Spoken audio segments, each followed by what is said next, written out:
Თქვენ უყურებთ მაესტროს ახალ ამბებს და გამოშვებას დღის სხვა მნიშვნელოვანი თემებით განვაგრძობთ. ტაილანდში დიდი ბრიტანეთის მოქალაქე ჯებ სავაჯი და ავსტრალიელი კონორ ფარსელი სასამართლოს წინაშე წარსდგნენ. მათ ბრალადებად გასულ თვეს ბანგკოკში ანტისამთავრობო დემონსტრაციებთან კავშირი. დანაშაულს არც ერთი ეჭვმიტანილი არ აღიარებს. დაკავებულების ტაილანდელი ადვოკატის თქმით, მათ საგანგებო მდგომარეობის დეკრეტის დარღვევაში ადანაშაულებენ. მთავრობის სპიკერის განცხადებით, ბრიტანეთის მოქალაქე რამდენიმე ხანძრისა და თავდასხმის პროვოცირებაშია ეჭვმიტანილი. ტაილანდში საპროტესტო აქციები 2010 წლის მარტის დასაწყისში დაიწყო. ოპოზიციის მომხრეები, რომლებსაც წითელპერანგიანებს უწოდებენ, ვადამდელი საპარლამენტო არჩევნების დანიშვნას ითხოვდნენ. 19 მაისს სამთავრობო ჯარმა კარვების ქალაქის სამხედრო ტექნიკის გამოყენები დაშალა. შტურმის დროს დაიღუპა 5 და დაშავდა 50 ადამიანი.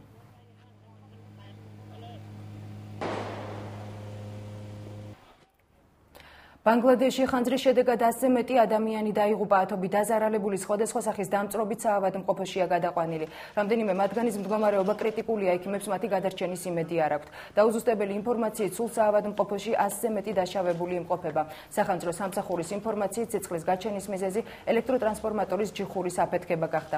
ინციდენტი დაკას ძველ უბანში სამსართულიან საცხოვრებელ სახლთან ახლოს მოხდა. მოგვიანებით ცეცხლის სხვა შენობებზეც გადავიდა. სულ დაზიანებულია 20-მდე საცხოვრებელი სახლი. ბანგლადეშის პრემიერ-მინისტრმა გარდაცვლილთა ოჯახებს მიუსამძიმრა და დაშავებულებისთვის დახმარების აღმოჩენის ბრძანება გასცა.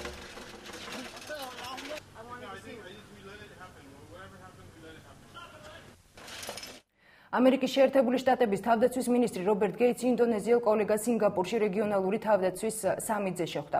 ინდონეზიის თავდაცვის მინისტრმა რეგიონის თავდაცვასა და უსაფრთხოებაზე ისაუბრა და განაცხადა, რომ ინდონეზიას საგარეო საქმეები მოწესრიგებული აქვს. სამიტის მთავარი თემა სამხრეთ კორეის სამხედრო ხომალდის ჩაძირვა იქნება.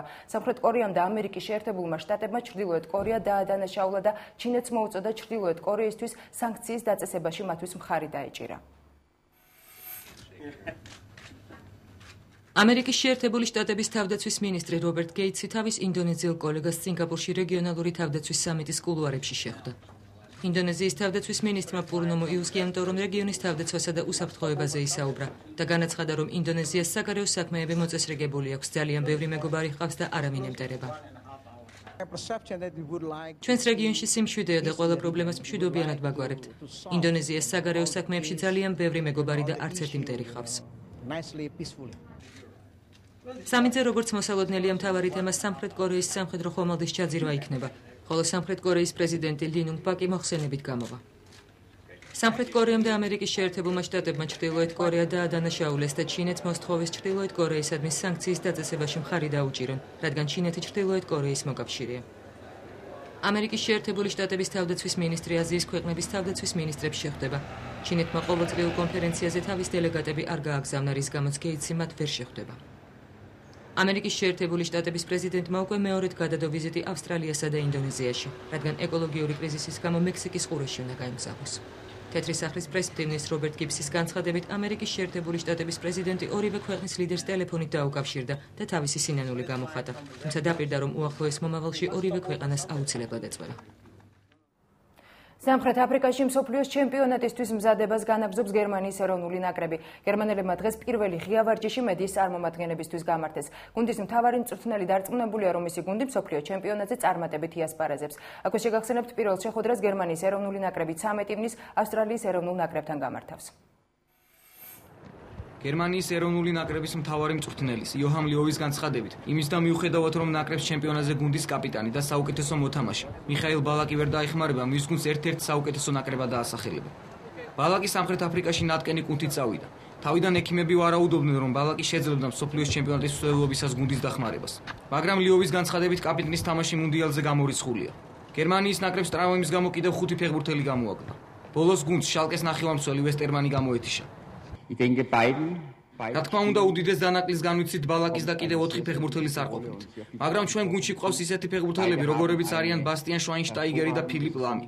ისინი ძალიან დიდ როლს ასრულებენ და მჯერა, რომ შეძლებენ გუნდის ლიდერებად ჩამოყალიბებას. გერმანია ჯგუფში სერბეთის, განის და ავსტრალიის ეროვნულ ნაკრებებთან ერთადაა.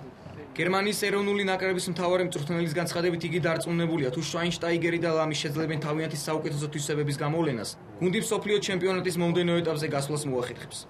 მე ბასტიან შვაინშტაიგერს მიხაილ ბალაკის სრულფასოვან შემსრულებლად ხედავ. მე მასში ზუსტად იმ თვისებებს და ბრძოლის უნარიანობას ვამჩნევ, რაც ბალაკს აქვს. იგი უნდა იყოს ჩვენი გუნდის მთავარი შემტევიც და დამცველიც. რაც შეეხება ფილიპ ლამს, იგი ბოლო 2-3 წლის განმავლობაში ნაკრების შეუცვლელ წევრად იქცა. მას ისეთი გადაწყვეტილების მიღება შეუძლია, რამაც შეიძლება მთელი მატჩის ბედი შეცვალოს.